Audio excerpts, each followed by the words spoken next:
السلام علیکم۔ تمام تعریفیں، تمام رحمتیں، تمام برکتیں اس خالق ازل کے لیے ہیں، اور درود اور سلام ہے اللہ کے آخری نبی اور رسول صلی اللہ علیہ وآلہ وسلم پر، اور اللہ پاک کی تمام نیک ہستیوں کو سلام ہے جنہوں نے یہاں اس عالم نسوت کے آخری سیارہ پر، حرکت نزول کے آخری سیارہ پر، جہاں سب سے زیادہ مشکل حالات ہیں کے باوجود انسانوں کی رہنمائی کے لیے کوششیں کی۔ آپ لوگ جانتے ہیں اور بارہا یہ بات آپ کو بتائی گئی ہے کہ انسان کا وجود بطور خلیفہ کے ہوا ہے، یعنی اگر اس کائنات میں خلیفہ کی ضرورت نہ ہوتی، ایک ظاہری وجود میں جو کائنات کا حاکم ہے اس کی ضرورت نہ ہوتی تو انسان کو بنایا نہ جاتا یا انسان بنتا نہیں، کیونکہ جب انسان کی تخلیق ہونے لگی، تمام مخلوقات پہلے سے آباد تھیں، اور جب انسان کی تخلیق ہونے لگی ہے تو اللہ پاک نے اپنی تمام مخلوقات کے سامنے، کیونکہ ان میں سے تمام مخلوقات میں سپریم ترین مخلوق ملائکہ تھے، اور جنوں میں سے ایک جن عزازیل ملکوتی صفات پا کر فرشتوں کے ہمراہ ہے، ان کے سامنے اعلان کیا انی جاعل فی الارض خلیفہ، میں ارض پر اپنا خلیفہ بنانے لگا۔ اور بارہا یہ بات بتائی جا چکی ہے کہ جب ارض کی بات آتی ہے تو کم علم لوگوں کے ذہن میں یہ عرض آ جاتا ہے، حالانکہ اللہ پاک نے فرمایا ہے کہ اس نے 7 آسمان بنائے ہیں اور ان کی مثل، ان جیسی ان کی زمینیں بھی بنائی ہیں۔ لفظ مثل آیا ہے، آسمانوں کی طرز پر زمینیں ہیں، تو اس لیے ایک مخصوص سیارہ کی، ایک مخصوص نظام شمسی کی بات نہیں ہوئی ہے۔ تو اگر یہی ایک زمین ہے تو باقی 6 زمینیں کہاں ہیں؟ آپ ان کو نام لے دو، کو کہہ دو کہ فلاں جگہ ہے، فلاں جگہ ہے، فلاں کتاب میں یہ پڑھا ہے، فلاں کتاب میں وہ لکھا ہے، درست ہوگی آپ کی بات، لیکن کیا آپ کا مشاہدہ ہے؟ ایسے ہی آپ ایک آسمان کو جان رہے ہو جہاں تک تمہاری حد نگاہ ہے، یہاں تک تم جان رہے ہو، تو دوسرا آسمان کہاں ہے، کیسا ہے؟ تیسرا آسمان کہاں ہے، کیسا ہے؟ چوتھا آسمان کہاں ہے، کیسا ہے؟ اسی طرح باقی آسمان جو رہ گئے،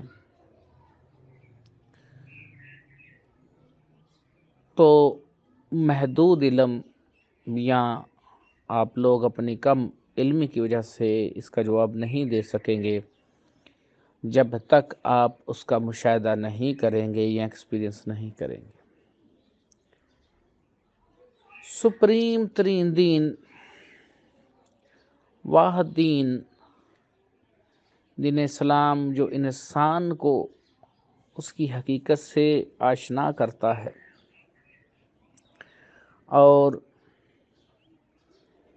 انسان کا جو پرپز ہے اس پر واضح کرتا ہے کہ وہ خلیفہ ہے، وہ حکمران ہے۔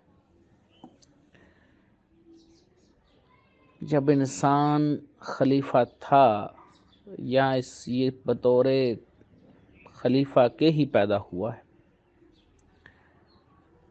اور آپ جانتے ہیں قرآن پاک میں بھی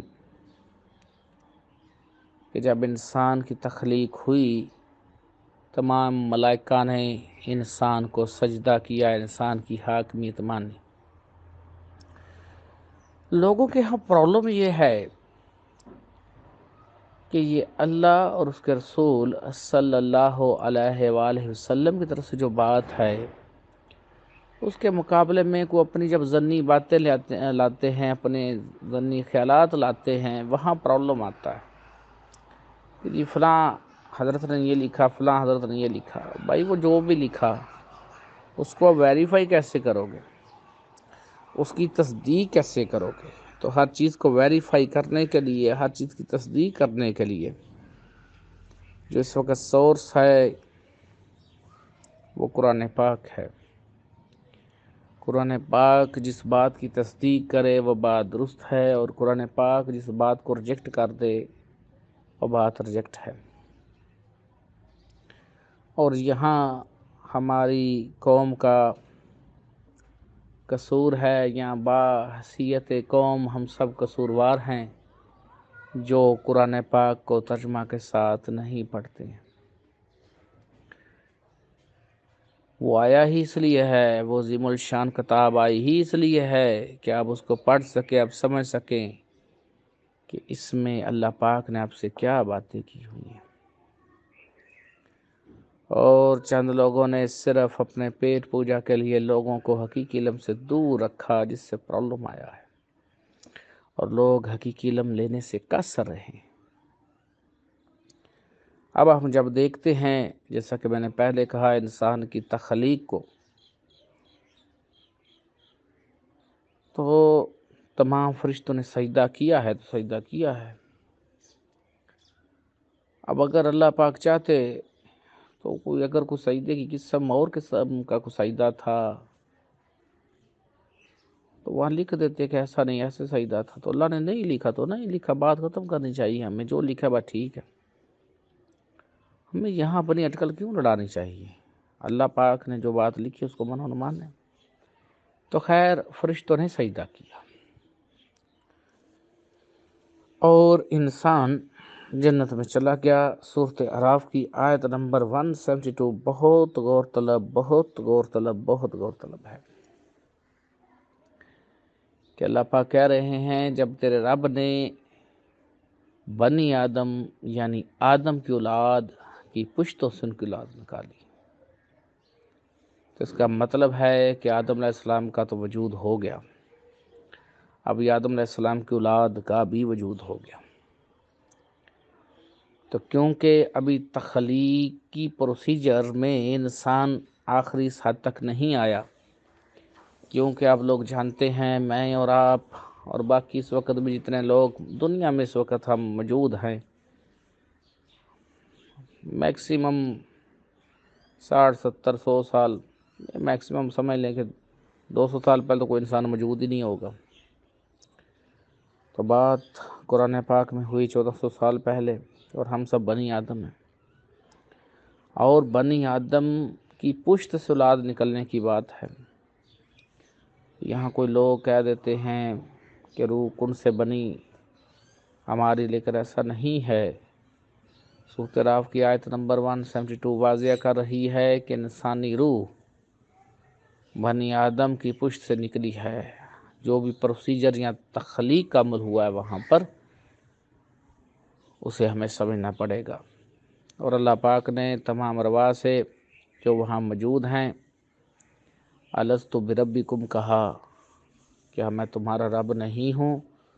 آگے لکھا ہے کالو، وہ سارے بولے بلا، جی ہاں۔ یہ جی ہاں لفظ بولا گیا ہے، اور جب لفظ بولا ہی جی ہاں گیا ہے، بلا بولا لفظ گیا ہے، تو یہی سنا گیا ہے۔ اگر لوگوں کی اپنی اٹکلیں ہیں، لوگ پھر مختلف قسم کی یہاں بحث و مباحثہ کرتے ہیں، اور روحانی بندے کے پاس اتنا کہاں ٹائم کہ ابھی 1-2 گھنٹے ایک بندے سے بحث کرے، 2-4 گھنٹے ایک بندے سے بحث کرے، 2-4 ایک بندے سے بحث کرے۔ جو نیک ارواح ہیں، جو سعید روحیں ہیں، جو سعید انسان ہیں، تو سب سے پہلے تو خود قرآن پاک کو ترجمے کے ساتھ پڑھتے ہیں، پھر جو ایشو آتا ہے اس کو ڈسکس کرتے ہیں یا سمجھتے ہیں، اور جب کوئی روحانی بندہ بات کرتا ہے تو اس کو پہلے سنتے ہیں، سمجھتے ہیں، پھر اپنی بحث کرنی ہو یا سوال کرنا وہ کرتے ہیں۔ لیکن یہاں لوگوں میں پرابلم یہ ہے کہ جب ہم اس سٹیپ سے کہ انسان کو ایسا نے تقویم بنایا ہے، اب اس کو اسفل سافلن کیا ہے، اب یہاں ہم اسفل صاف لینا ہے،